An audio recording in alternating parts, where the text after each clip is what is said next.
join us on the program, and this is Youdecide coming to you live here on Ben Television. This morning we're in Britain and in Nigeria. We'll be talking politics. Basically, my guest on the show today is Dr. Sheun. Dr. Sheun is the conservative, very popular Nigerian, and she's made great impact in the community, and now she's looking to become the candidate of the Conservative Party, parliamentary candidate of the Conservative Party for Poplar and Limehouse. She's joining us on the program today. Dr. Okay, thank you for joining us on the show. Good morning. It's great to be here too. Great.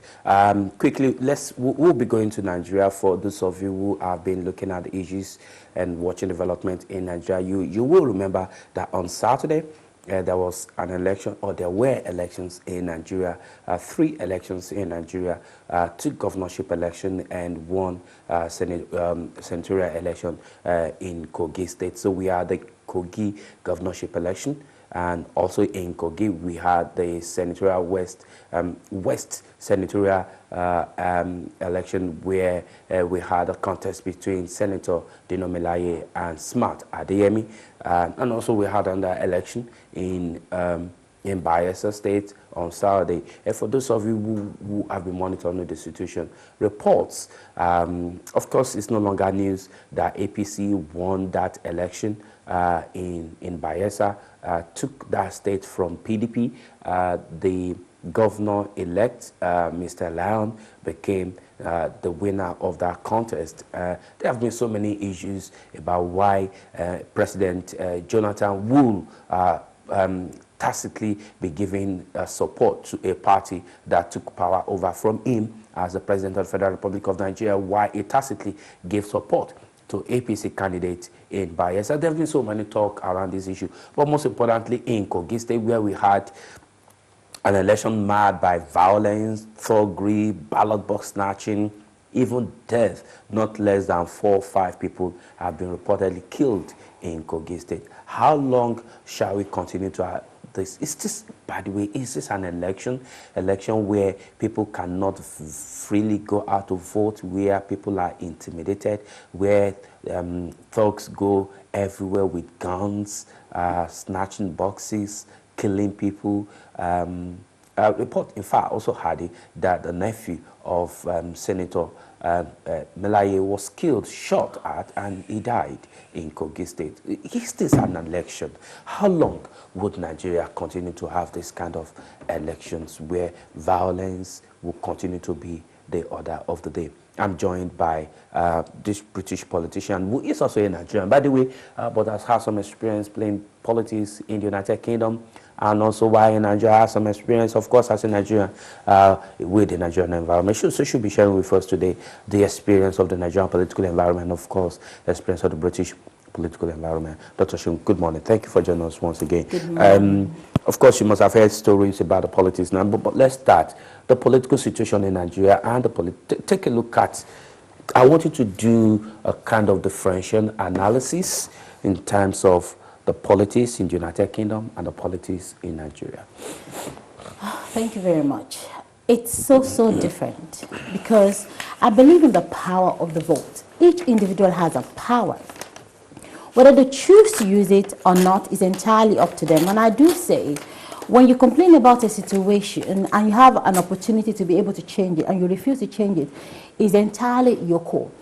Now, in the United Kingdom, the political scene is very sane, I would say, compared to any other.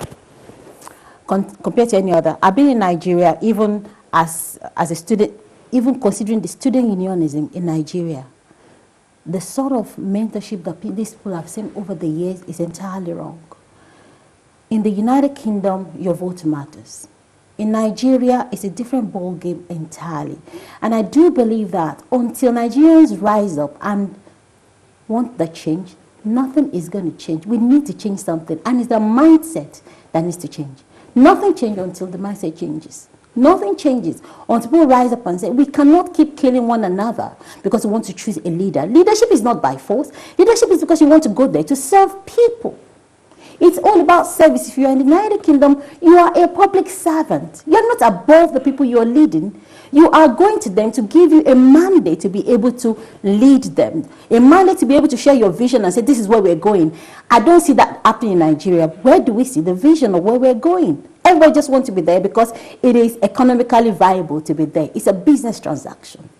All right, if you're watching this program, I want us to join us in the program. The phone number to call is going to be on the screen. We want us to share your experience with us. Nigeria, violence, every time there's an election, people must die. There must be thuggery. There must be ballot box snatching. There must be fake police wielding gun everywhere, killing people. There must be fake military people everywhere. You see politicians rolling out thugs. Look, what do we actually need in Nigeria? What do we need to get it right? Can we continue this way? Must our elections continue to attract this kind of violence every time? Must people die every time there's an election? Must there be ballot box snatching? What is wrong? At what point did we get it wrong? People thought PDP eras, when APC came, they came with the mantra of change. People thought everything would be different. But nothing has actually changed from the PDP days and APC days. Rigging galore. It appears rigging has been perfected now. If you're watching this program, do give us a call. What is wrong? How can we get it right? What does Nigeria need at this time to get its political environment right? Let me come back to you. That question to you. What do we need to get it right? The first thing is we need to understand what the political system of Nigeria should look like. Now, the last time I was in Nigeria, I think about 2 years ago, I went in to look at what's our legislation like. What are the different stages of people that actually want to lead? How do you become a senator? How do you become a chairman, a local government chairman? There are no clear-cut rules. If you are not in the caucus of people already in APC, PDP, or you have the godfatherism, meaning you don't actually know how it is. So how do people come to ask for what they don't know? The first thing is to know. I am a citizen of Nigeria. I have one vote. I still know once you are 18 years in Nigeria, you are eligible to vote. Now, your right is to be able to decide who leads you. So you have one vote. Now, if somebody is coming to you to say, I want your vote, and say, give me something before I give you my vote, you already sold your decision. In fact, reports actually said vote buying was rampant on Saturday, both in Bayelsa and in Kogi State. So we had issues. So we had vote buying. We had politicians going to polling booth buying votes. 5,000, 7,000 naira, paying people, publicly buying votes. We had thugs. After people's votes have been bought, we had thugs coming in to snatch ballot boxes and destroy ballot boxes. When that was done, we had thugs coming in, shooting at people, counting ballot boxes, killing people in some places, election disrupted in many, both in Kogi and in Bayelsa State. And we have security forces, we have people. There is no buying and selling without somebody having the transaction. Absolutely. If I have something to sell and you're not buying, there's no transaction. But when you refuse to buy, they come to you with thugs, disrupt the election. And who are the thugs? They are still Nigerians, aren't they? Absolutely. So what we need to do is a total mindset readjustment.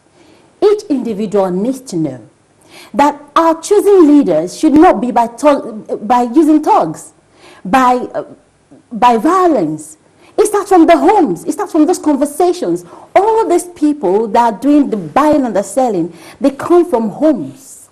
I remember when I was growing up in Nigeria, my father would tell me, Sheun, remember the daughter of whom you are. Our name was important. Now everybody goes about doing all sorts without considering that whatever you do now is reflecting on your generation, next generation. So if you sell your vote now for 7,000 naira, fantastic. They come in, What is your right to ask for what you deserve? What's your right to ask for better education, better roads, better facilities? You lost it because you sold it. Now, if I'm buying your vote, I'm using some funds to buy your vote. When I come in, as a politician, that means I've got to go back to where I borrowed the money from. So nobody is looking for anybody's welfare. They just want to fill back their pockets. Somebody has said, look, the elections that happen in Bayelsa and Kogi State, despite the suffering of Nigerians, that Nigerians actually decide the kind of leaders they get. That these thugs are Nigerians. They're somebody's husband, they are somebody's sons. All these politicians have family, and even the people supporting them, they are all Nigerian. They are all citizens of their different states.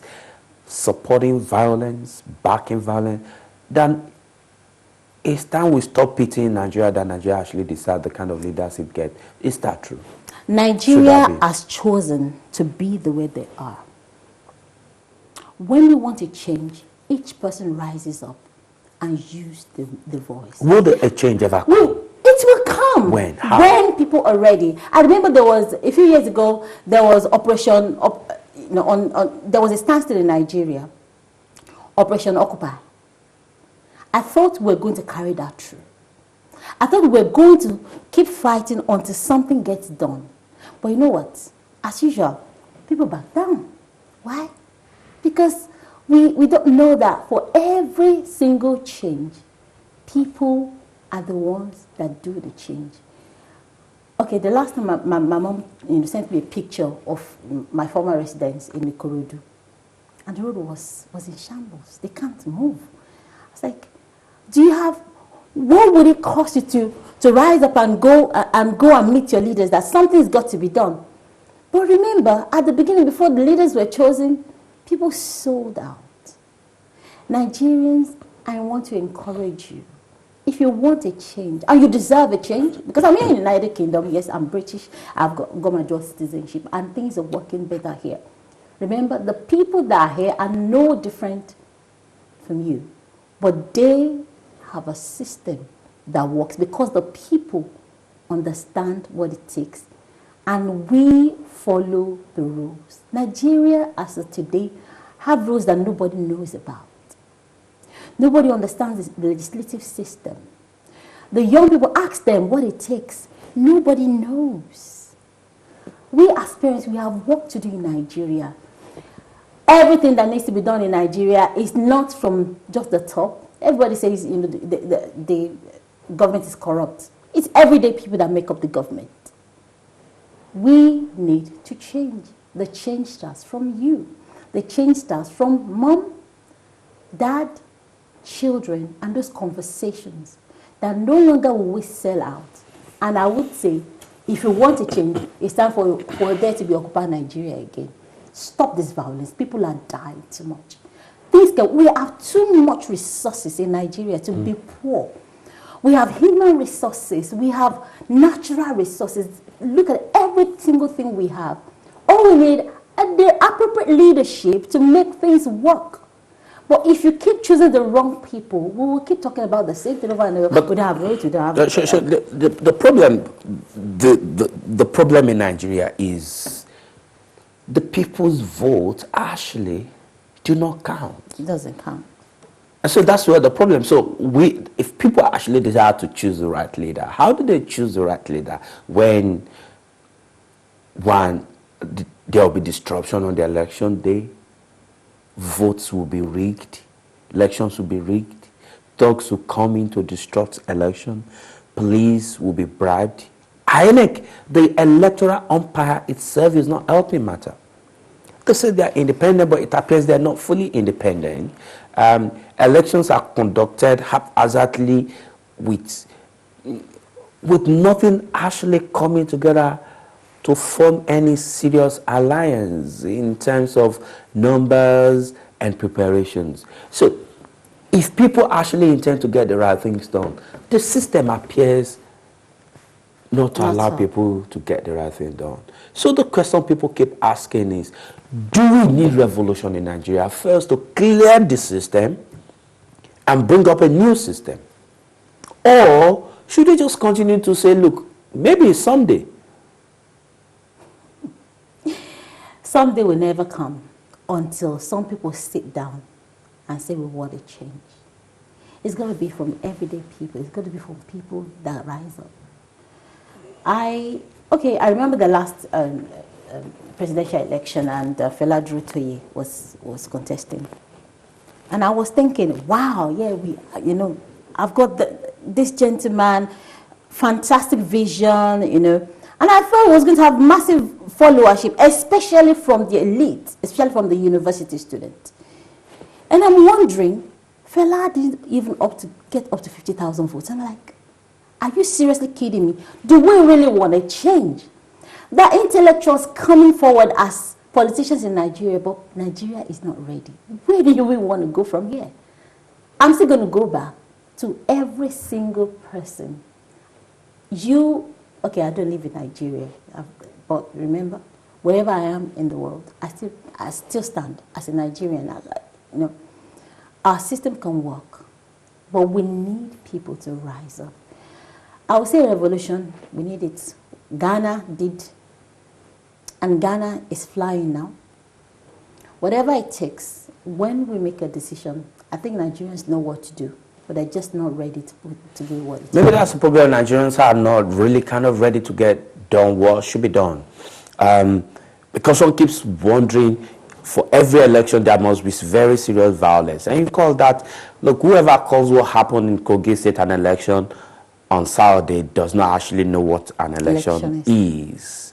What happened on Saturday, to those of us abroad, doesn't appear to be an election where you have criminals snatching ballot boxes, you have people being killed, you have people openly buying and selling votes, we have ad hoc electoral staff officials being kidnapped and forcefully signing ballot sheets and papers, and all because a certain candidate must win an election. Do we put this blame on, because we have the security forces, we have the police, yes, we have the DSS, yes, we have the civil defense, yes, we have all the basic security network. So if they failed to do their job, do we actually, shall we put this blame on the executive that controls these agencies? Because if the executive had given very stern directives to the Inspector General of Police, who controls the police, or the DG of the DSS, and say, look, this is what must be done. Like I've been saying, and I'm going to reiterate again, it goes through every fabric of the society. So if it's already interwoven, every agency, every institution in Nigeria needs to be overhauled. And when we're putting people to represent at all levels, I think integrity is one of the things that is required in leadership. And that is one thing Nigerians must ask of the politicians. Can we trust you? How do you trust somebody that took your, that came in by rigging an election? How do you respond to the people's needs when all you see is yourself as a politician? I just want to be there. Why do you want to lead them? Why are you a politician? What value do you have to bring to the table? A lot of things that need to be done is still institution, yes, but people are in charge of institutions. We need to ask more of people that are in leadership. Nigerians need to demand for more. And if it's going to take you to do an operation Occupy again and stick to it until result is gotten, I'll say that's what should be done. But there needs to be something drastic happening so that we can change things. Something must change. For anything to change, something has got to change. Nigerians need to change something. And it starts with the mindset that your leaders are chosen by you, not they choose themselves. You have the power of your vote. You have the power of your voice. Use your voice.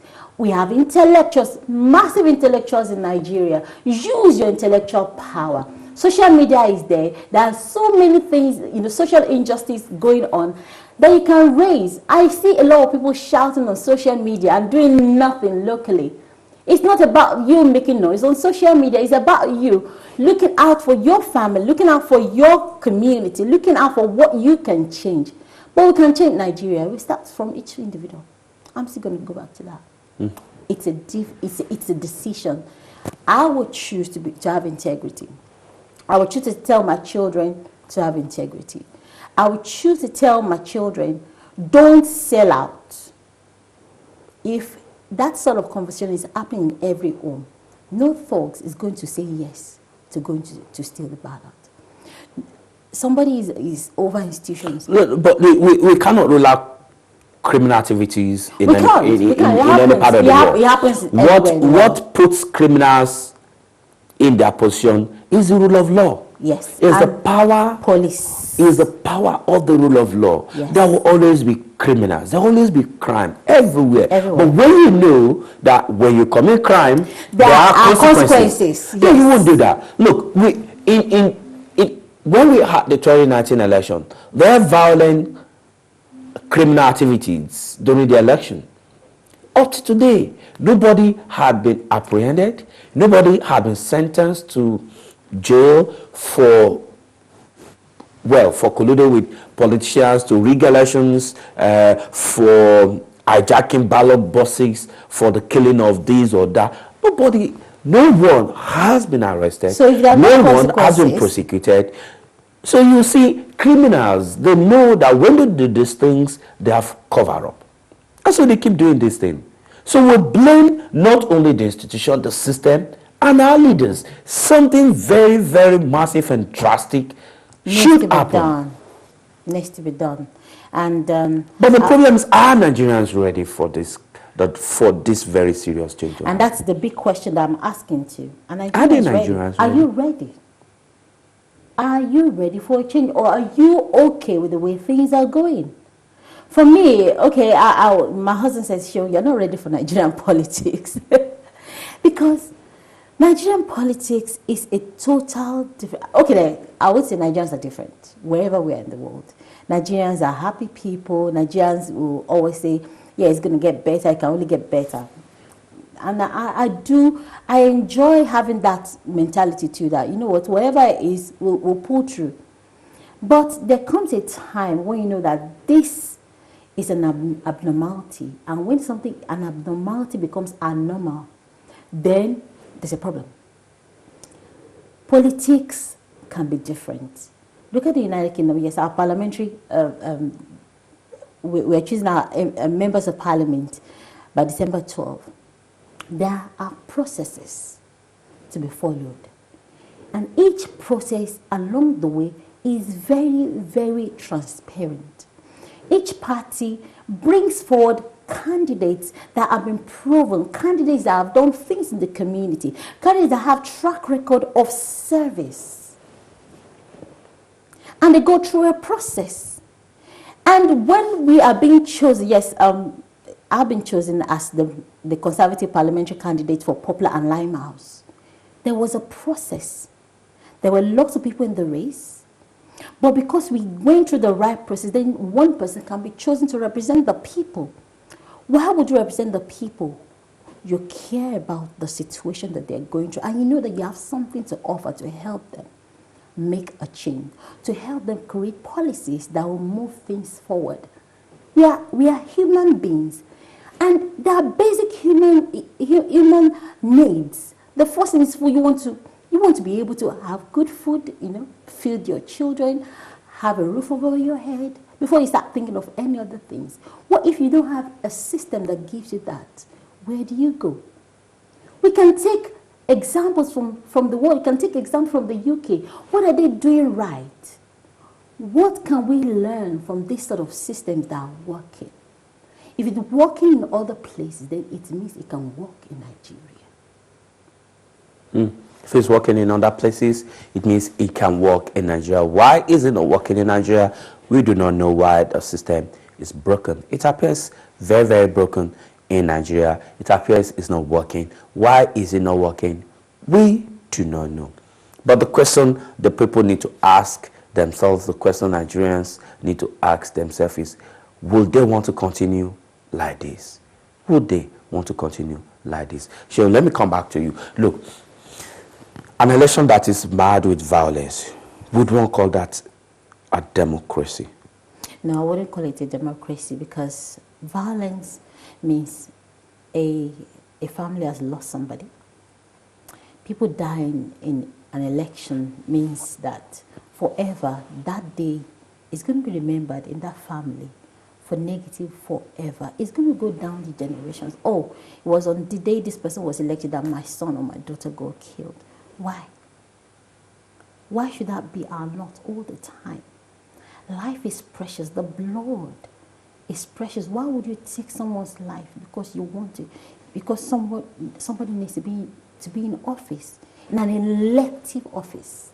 These are elective offices. You cannot get there until you are chosen to get there. And being chosen to get there means one vote, one person. So now we lost another vote forever because somebody died? No, something needs to change. Elections should not be met with violence. Elections should not have to be somebody paying with their blood for it. It should not be. It's an abnormality. Nigerians, are you ready? All right, I know many of you have been trying to get across to us. The number to call is still on the screen. I know you've been trying to get across to us. You've been trying to call us. Just keep trying. I hear Emmanuel is on the line. Emmanuel, good morning. Thank you for joining us on the program. What's your contribution to our discussion today? Morning, Emmanuel. Emmanuel, good morning. Are you there? Good morning. Yeah, thank you. Go ahead with your contribution. Yeah, I just want to congratulate Dr. Sheun for being nominated to represent Popular. And can you hear me? Yes. Yes. Okay. Thank you very much. I was wondering if I was wishing if she had represented us in Dartford, and where my catchment area is. I'm a resident of Dartford. Nevertheless, I want to see how we can give you support because of some of the people we have around the Lighthouse and Popular, even Canary Wharf. I think Canary Wharf part of Yes, it is actually. Yes. Thank you very much for calling. I would like to see how I could spread the word to see that we can give you support as well. Because it's not just being active on social media, but effective voting. Try to target those areas, those people that can give you the votes, because you have been following it for a while, and I feel you will be a good representative, especially of our community in that area. So I want to commend you and see how I can support you one way or the other. So congratulations.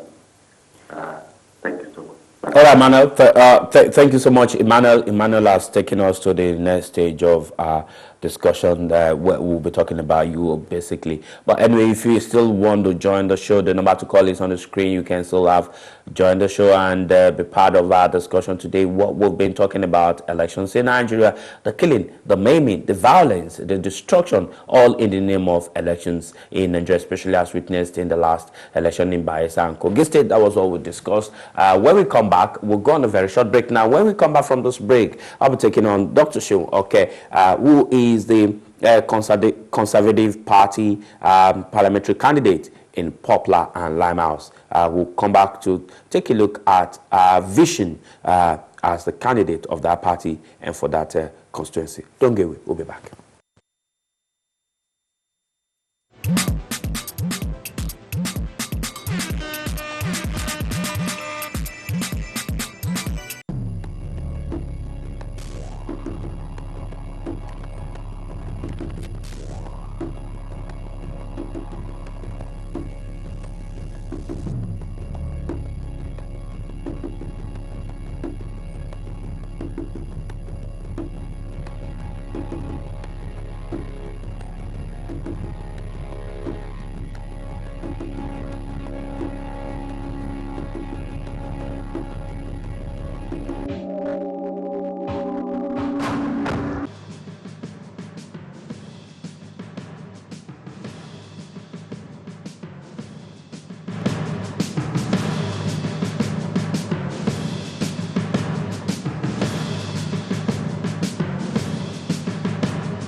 Welcome back. Now I have Sheun in the studio, the Conservative Party candidate for Popular, and Limehouse join us on the show. Sheun, let me quickly ask you, tell us something about yourself.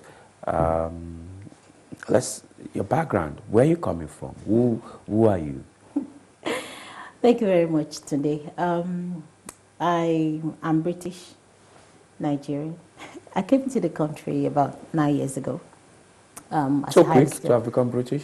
Yes. That's the beautiful thing about the point-based system, which I came in with, and it's coming back again, the point-based system, where it encourages highly skilled migrants to come into the United Kingdom and become a part of the system. And so 9 years ago, I came in with my husband, Stephen, and we got 3 children, and we had a massive dream to give a better future for our children. And trust me, at the beginning, it was a bit challenging. It was a bit challenging because we came in with high hopes. Yes, when we get in, we're going to get all the great jobs, and then everything's going to be fast and it's going to be quick. But it wasn't as quick as we wanted. I remembered actually that when we started paying bills, you know, when you bring Naira into pound sterling and you start paying bills every month and you're not having anything, you know, the job has not come, and it's like every day is dwindling. The first bed we're ever going to sleep on was what we went to. It was just in the evening. I saw someone taking the bed into, you know, there's a communal kind of like dump where people buy new things and they want to do it with the old ones. And I just saw it. Before that, we were sleeping on inflatables. You know, with the inflatable beds, you know, that's what we're sleeping on. And at times you wake up in the morning and it's all deflated, you're on the floor. And when I saw that, I was like, I told my husband, you know what, we might as well. And so we crept in the night to go bring it in. And we're excited. I'm like, oh my God. Excited because that was our first bed and we had a very good sleep. So it's been a journey. So doing that and getting into, with time I got the job I was looking for within the NHS, and fantastic time, and which also brings me to the reforms that the government is doing now, really investing in the NHS, and especially the Conservative government. We have a lot to do that we want to do, invested a lot. So came in like that, and I became a community advocate, just helping people in the community. I wrote my first book, you know, because I major in girl leadership. I'm a leadership coach. And I wrote the book, Super Girl to Super Woman, The Ultimate Guide to Female Leadership. Just helping the community, helping the young people.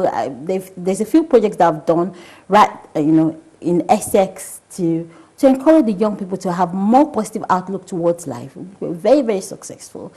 And then about almost 4 years ago, I became a part of the Conservative Party because I believe in the values. I believe in the values of you taking personal responsibility for your life.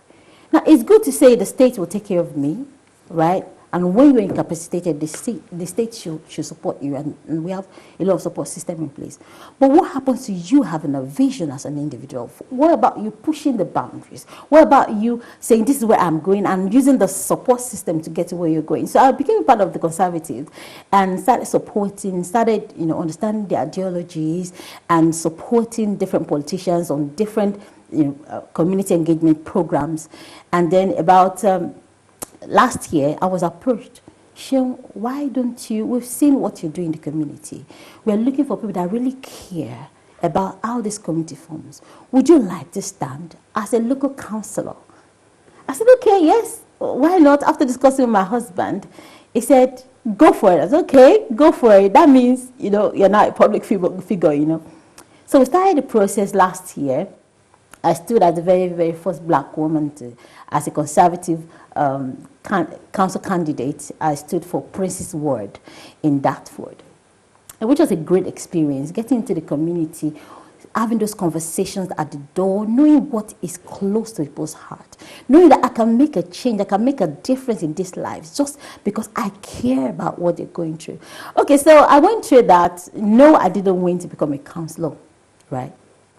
But I kept on because my goal was to be able to be in a place where I can influence the policies, where lives can be better, where your voice is what determines what policies rule, your life. So I started the journey. I got to meet this organization, fantastic organization called Operation Black Vote. And their mission is to help representation, partnership with House of Commons, representation at the highest level at the parliament of the ethnic minority, diversity. Now, we don't just want it, policies to be a bit one-sided. We want different walks of life to be able to contribute to people, bringing ideas that generate. United Kingdom is one of the most diverse places in the world. We have many ethnicity living here, and we have people at the elms of affairs that are that are open to ideas. So how can we make this better? And that was how I got an opportunity to ask for Poplar and Limehouse. Poplar and Limehouse is an amazing, amazing place. A tapestry woven together of many diversity. People coming here with a mission, with a vision to get a better life, right?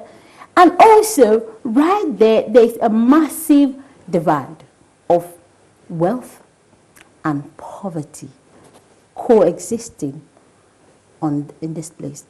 My vision for Poplar and Limehouse is to be that bridge, to be that strong voice that creates that environment where we can have social mobility for people, especially for people that think they are underrepresented, that think their voice don't get heard. So I'm here. So no question I want to ask you. I mean, if you take a look at our community, why the Conservatives? Why did you choose the Conservatives? The question I get asked all the time is, why did you choose Conservative? I believe in the conservative values.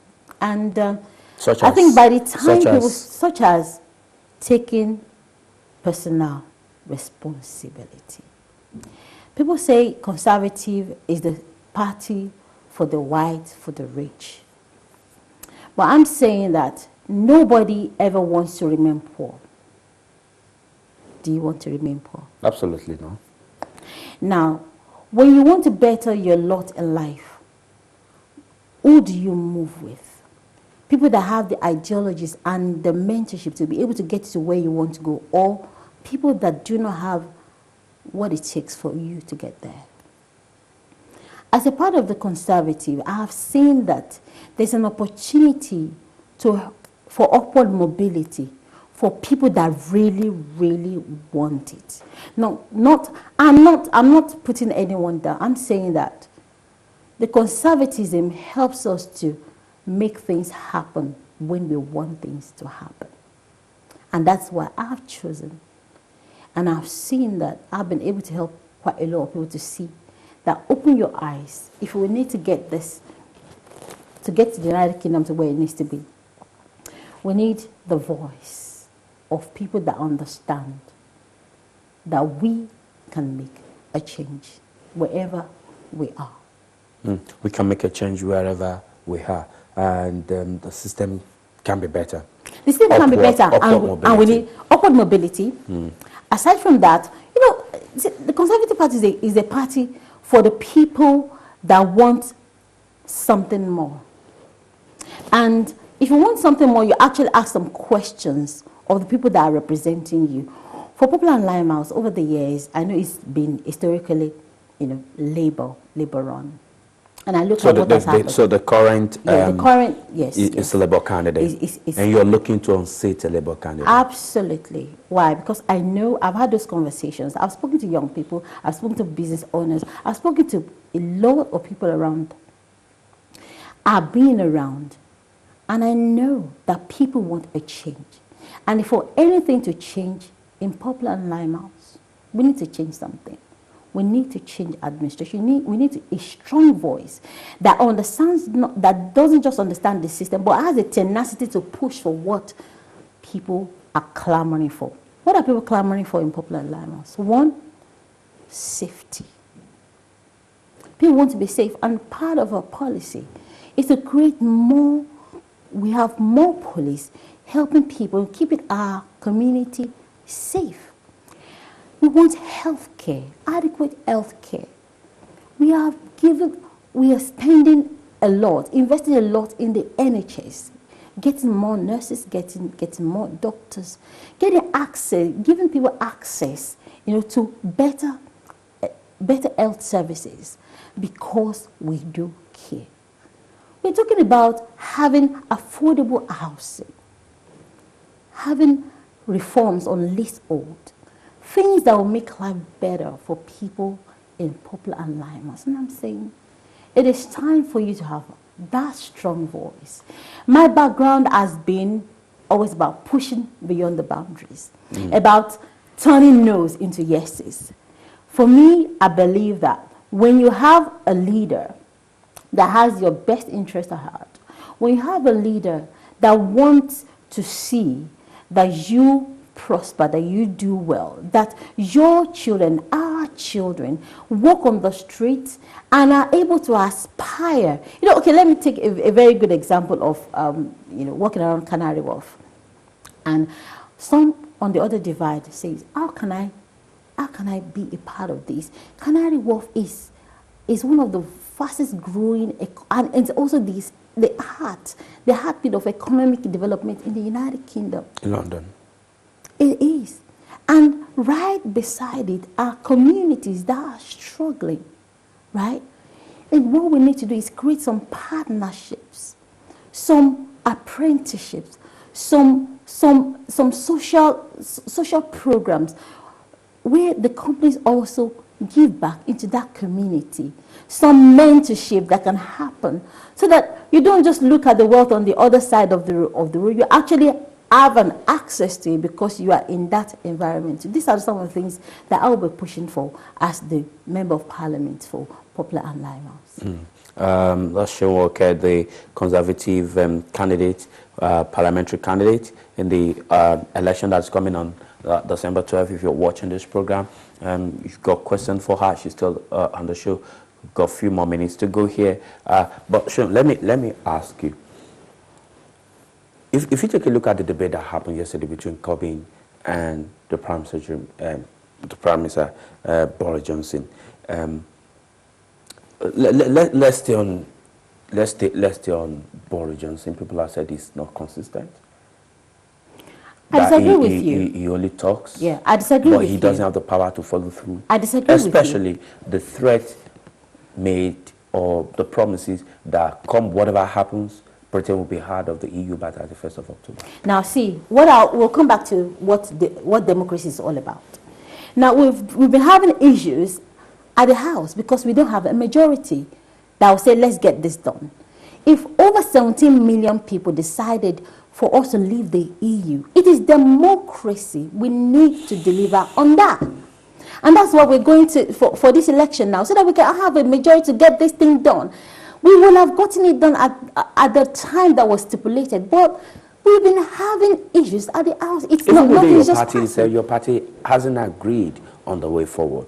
People are divided in your party. No, I disagree with you. We are all united. The Conservative Party, we have people who do not agree on how the United Kingdom should exit the EU. There are remainers within your party. Even among the leavers, there are people who haven't come to an agreement as to how the Conservatives should leave the EU. Now, I'm still going to come back to democracy. Now, as Member of Parliament, we have the voice of the people, right? And we are sent into the House of Commons to represent the views of the people, not just our opinion, right?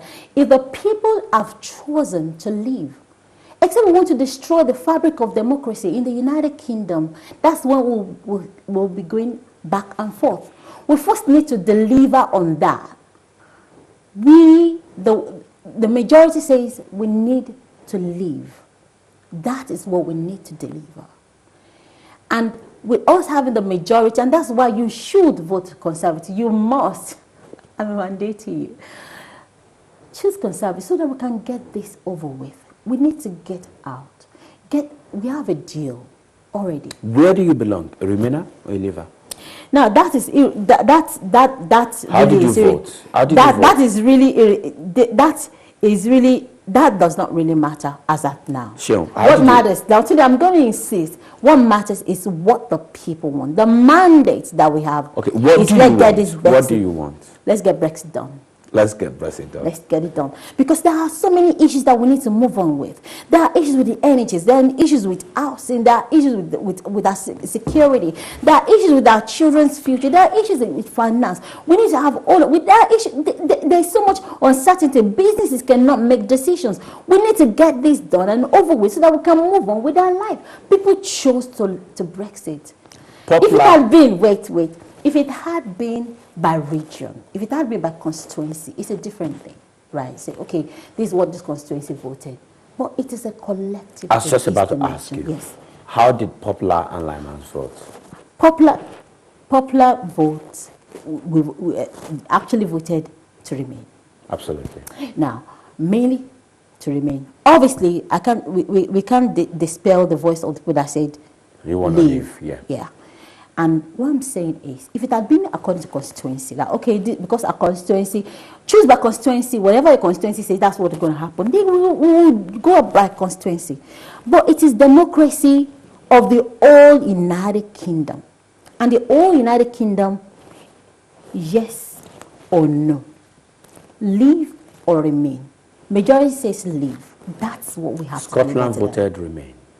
Yes, but Scotland is a part of the United Kingdom. Okay, so let us assume. Remember Scotland is not alone. We are one. Okay, it's a fabric. Scotland voted to remain. Yes. Yeah? And don't forget, it's a devolved administration. It is. Yeah? Now, so let us assume your party gets the majority come December. Yes. And you leave. Yes. And you are able to do the deal. Deal has been done. The parliament votes leave. And maybe by January or February. Yes, let's get Brexit done. You get Brexit done, you leave. Yeah. Scotland also asked to leave the UK. Is that a plus? Now, I'm just going to say this. Certainly, you will agree with me if your party gets the majority. Yes, and we need to succeeds in leaving the EU. Scotland will want to leave the UK. That may be the hand of the United Kingdom. Yes, no? I do disagree with that. Because, yes, Scotland wants to take it back to the people if they decide to do that. And you're assuming everybody's going to say they leave the United Kingdom. There's more for us as one body than for Scotland to go alone. I'm telling you, there are more to lose than to gain. United Kingdom is united in our voice. We are one. We voted as one to exit. Over 17 million people voted to leave. Yes, in what way can we move forward to make it work for our constituency? That is what we need to be looking at. When we leave, how do I get the best from my constituency? That's what I'm going to be working at. As we leave, what is the best that we can be out of this? Because it is not by person. It is not by personal vote. It is not by your personal vote. It's not by regional vote. It is the United Kingdom as one. Leave, remain. We voted to leave. We want to deliver leave. Come December 12th, give us a majority as a Conservative, and so whatever can be delivered on our promise to you. And then for my constituency, I'm going to make sure that you get the best of the deal to bring all the goodies that have been promised by the Conservative to make sure that we build Popular and Limehouse and make it the go-to constituency. Everybody is going to, we are going to be the constituency that everybody is going to look at and say, we want to be there. Because you're going to have the voice that's going to deliver to you those things that you're clamoring for. And remember, before the December 12th, you need to be registered. If you're not appropriately registered to vote, you need to go to gov.uk/register to vote. And the deadline is November 26th. If you're not registered before that, you are just talking outside and it's not going to matter. Your vote counts. Your vote matters. And I will say on that day, cast your vote for the Conservatives, Popular and Limehouse, because I know we need a change. I'm the change you're waiting for. I'm the strong voice that you're waiting for. I'm the one that will push the boundaries for you. I'm the one that will carry all your heart's concerns and debate on that and make sure that your voice is heard and make sure that everything that we deserve in Popular and Limehouse is delivered unto. Okay, all right. Sheun, quickly, let me ask you. Your constituency, Popular and Limehouse, what specific thing will you be targeting should you be elected? One, we're going to be talking a lot about some of the reforms. Especially one, there needs to be affordable housing, some social housing. We'll be working on that. Two, schools. Let me give you a typical example. When I came to the United Kingdom and, you know, my second baby was about 4 years. He just actually turned 4 in that May. And I had a baby in the buggy. The school I had, the closest was, we had to do 15 minutes of walking to, 15 minutes of walking back. Now, take that on a 4-year-old. On the hindsight, I'm like, how did we go through that period? Because you can, if you've ever experienced pushing the buggy in the morning, there are times that the bus will not, there won't be space for the buggy in the vehicle, and you have to do the walking. Now, I had started walking then. My husband would do night, and he'll be the one to wake up quickly to take the children on. So at times, the bus won't even carry them. 15 minutes of walking for my little baby. So we need good schools in the area that's reachable, that's not too far for the children. At least in my constituency, we need up to like 15 to 20 schools. I'm going to be pushing for this to happen. I'm also going to be pushing for us to be upgrading the schools that we have so that everybody going to school in my constituency can boast of great education.